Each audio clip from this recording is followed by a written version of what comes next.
One thing that's been on my mind lately is the dorky versus dangerous actor. Austin Danger Powers, yeah, baby. The dorky versus the dangerous actor. Think about it. There's probably many actors that you love that are near and dear to you. Some are as just corny as a corn on the cob. Some are as menacing as a motorcycle. And, it's quite a playing field of options in the entertainment realm. Which gets me reminiscing on my early years as a young thespian, getting started in the biz. Coming up as a youngin', game is a youngin', pocket full of something, yo, cash money, game in the game as a youngin'. When I was a little munchkin, back in the day, just a little munchkin, starting out in the business. I remember I had a scholarship to this local theater in my neighborhood. I was living in Edmonton, Alberta at the time. So there was this theater. There was this theater that gave me a scholarship. Not because I was particularly talented, because I was, a poor fucking kid wanting to, learn the ropes of theatrical acting. So they said, hey, let's give the kid a break. They gave me a scholarship, but it was pretty, ambitious on my part. I had to look it up on the internet. This was 1999, 2000, something like that, Internet wasn't predominant. It's not like everybody was using the internet and using it, and, it was there, but it's not like everybody was doing it. Not like nowadays, just reach into your panty liner and pull out a fucking, cell phone the size of a brick, So it was still in the days of dial-up and fucking, Hotmail and shit like that. MSN Messenger. Meet you on MSN chat line. All the fucking kids in my class were on MSN Messenger, I didn't have none of that luxury, We still had a rotary phone in the house, for crying out loud. Anyway. Somehow I scammed some internet access at the library or something. And, I look up this theater company. Oh, hey, send them an email. Hey, I'm a young thespian just getting started in the biz. Think you guys can help a brother out and hook it up with a scholarship or something? Let me come peek and poke my nose around and see what's going on in this theater game. I want it to be like my heroes. Al Pacino, Denzel Washington, Samuel L. Jackson, Robert De Niro, Mr. Bean, I don't know, the greats, right? So then, they give me the scholarship. Wow. So, I go to the theater to take part in this scholarship. It's like a class, this acting class that they're teaching, youngsters, preteens, adolescents, just a bunch of munchkins, horny and hell-bent on theater. It was really something, folks. A magical time in a young actor's life when he gets to, strut the stage, learn about props, production, script, ensemble, theatrical chorus, much in the style of Greek theater, like a chorus would be like, a group of people that would, shuffle out onto a stage and maybe recite in unison some text or a song which helped move the plot of a story forward, or just for shits and giggles, a little entertainment, think of Sister Act. Remember when them fucking whores would sing a bunch of hymns and Whoopi Goldberg would be running around? I've never seen the movie in a minute now, but, like a chorus, like a church choir. I'm getting a little bit into the woods on this one. No pun intended. But, I'm getting into the woods, into the brush on this one. But, like a Greek chorus, different theatrical conventions, upstage, downstage, first act, second act, third act. Sometimes in a mainly all the time in a Shakespeare play, there'd be 5 acts, if I'm not fucking that up, Oh, that this too solid flesh would melt, thaw, and resolve itself into a milky dew. Out, damn spot! Out, I say! I did a little Shakespeare in my day, So anyways, I'm learning all this knowledge, wisdom, and, information in this actor's class as a young thespian, and I was there on scholarship. It was really something, folks. It was really, my first foray into the journey and the craft of acting. Well, wouldn't you know it, I didn't fit in. It was all these, wet blanket, bitchy, switchy, musical theater, tap dancey, fucking showcasey little fucking dillweeds, dickheads, doorknobs, teachers' pets, basically. Like I said, I was like this kind of dejected, outcast, kind of weirdo, poverty-stricken child, came up through the school of hard knocks. And there's all these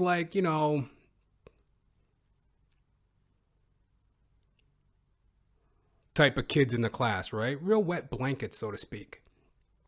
Well, they seem to be teacher's pet, and yours truly here, I couldn't do nothing right, I felt shunned, I felt neglected, and it was like, what am I doing wrong? What's so different about me versus these other bozos? And I was very talented, as you can see.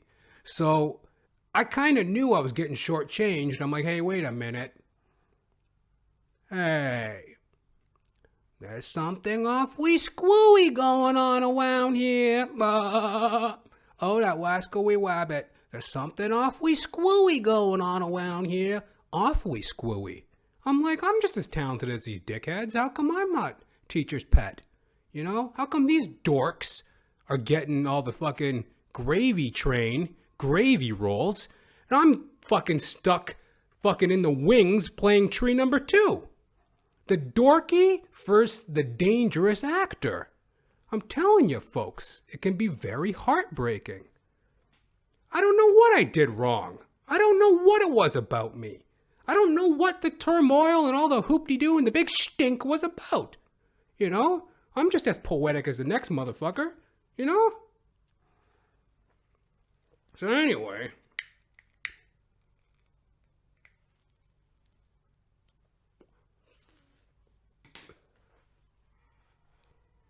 there I am, singing for my supper, doing what I can to make it in the biz. These other fucking dildos, they're just getting their roles handed to them, and this type of shit followed me my entire career. Not as recently as fucking 2020. Due to pandemic, there's been all this heartbreak and hoop-de-doo. And, people haven't exactly been on their game the way they usually are. But, I was taking an acting class in, I don't know, maybe it was 2020, 2019, ended 2019, 2020. And I'm on stage, and I'm just ripping it in this, it was a Meisner class, Sanford Meisner. I want truth, goddammit, truth! What's your motivation? Bullshit, I don't believe you. An actor has to feel it from the gut. He's gotta feel it from the soul. We gotta live, breathe theater.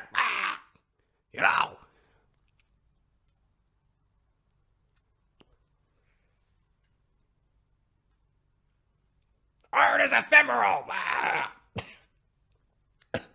Pardon moi, folks. By the way, these are oregano cigarettes. I got this little acting project that I'm working on right now where I got to smoke cigarettes. And, of course, I did do a lot of drugs and drinking and smoking as a thespian, for my art. But, I'm clean living these days. And this is an oregano cigarette, 100% herbal, You get, the thing about smoking oregano cigarettes, you get the oregano in your palate, and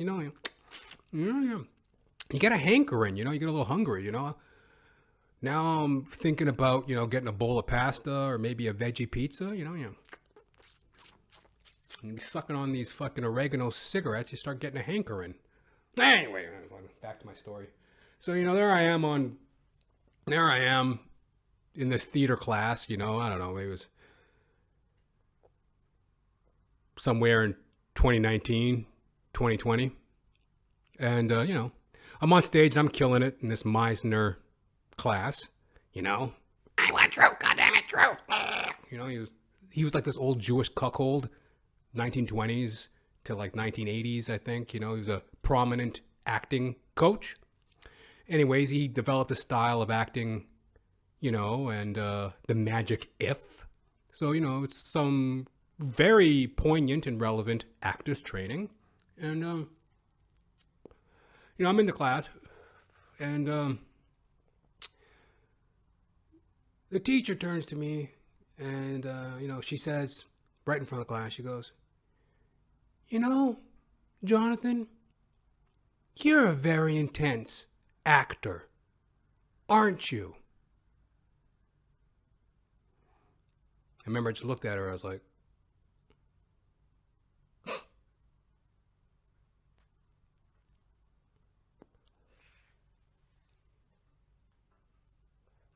kind of fucking nonsense is that?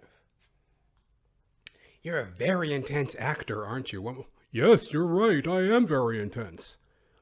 Fucking double whammy, trying to fucking, obviously trying to cut me down a peg because, I wasn't teacher's pet. I had an independent streak to me. I had a certain je ne sais quoi that they couldn't fucking put a fucking fence around. They hate that when they can't control you, whether it's in creativity, theater, film, or just life in general. Sign, everywhere a sign, blocking up the streets and fucking my mind. Don't do this, don't do that, can't you read the sign?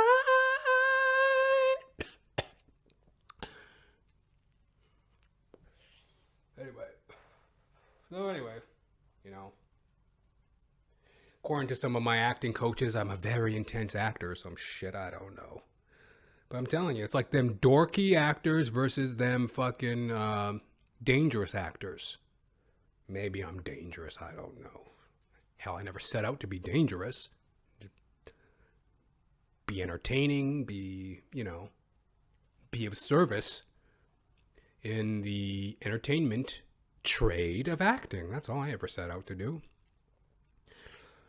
Followed me even into college, let's take it back to my college days as a young thespian.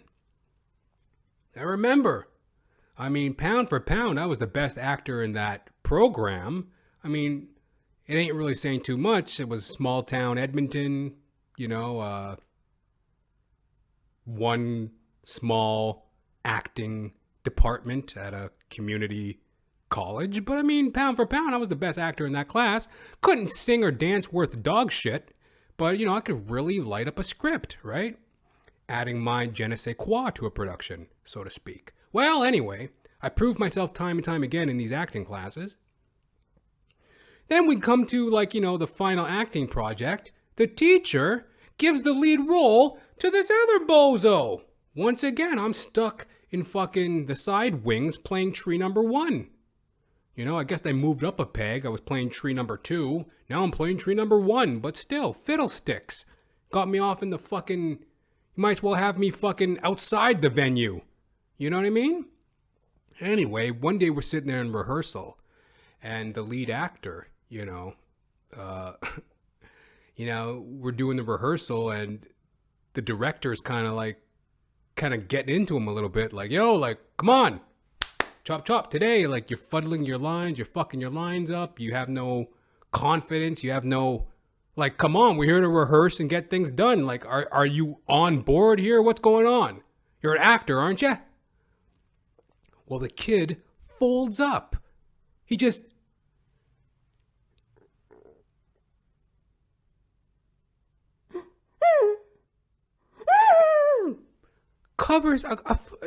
covers his fucking face in front of the cast then hightails it out of there, whimpering and crying and blubbering. Runs crying out of a rehearsal. Can you get any more dramatic? Ironically. And, don't get me wrong, he was a really sweet kid. Great singer, great dancer. Always was very kind and, respectful towards me. Never had a bad word against me that I know of. He was always a very good person. He just couldn't act his way out of a wet bag, Couldn't act his way out of a wet paper bag, Especially if there was a cock in it, he'd probably stay in there for months. But but a really sweet kid, a really sweet guy, a really nice guy. And, that's what it seems a lot of what people think of actors as, like these dorky, dildo, dilettante, dipshit, fucking doofuses. And the dangerous type, such as yours truly, like I said, an actor coach once called me intense. I don't know. We seem to get the short end of the stick, the shit end of the stick. You know what I mean? But, to every yin, there's a yang. It's, from my opinion, that's just like, I guess the business and a lot of it, my outlook. But also what I know is that to be a well-rounded thespian, you need to be able to play a wide range of characters. And, and don't let the cat quite out of the bag. Keep them guessing. I'm not particularly intense. I ain't particularly a pushover. I ain't particularly nothing. I like to think of myself as an everyman, as I alluded to. This is my lumber jacket. I'm out here in the woods looking for a picnic basket. Ya-doo, ya-boo, ya-boo-boo. Hey, boo-boo. I'm just an everyman. I'm just an everybear, I looking for love and looking for picnic baskets. Yeah. So there you have it, folks. Jonathan Van Saran, actor extraordinaire. Yeah.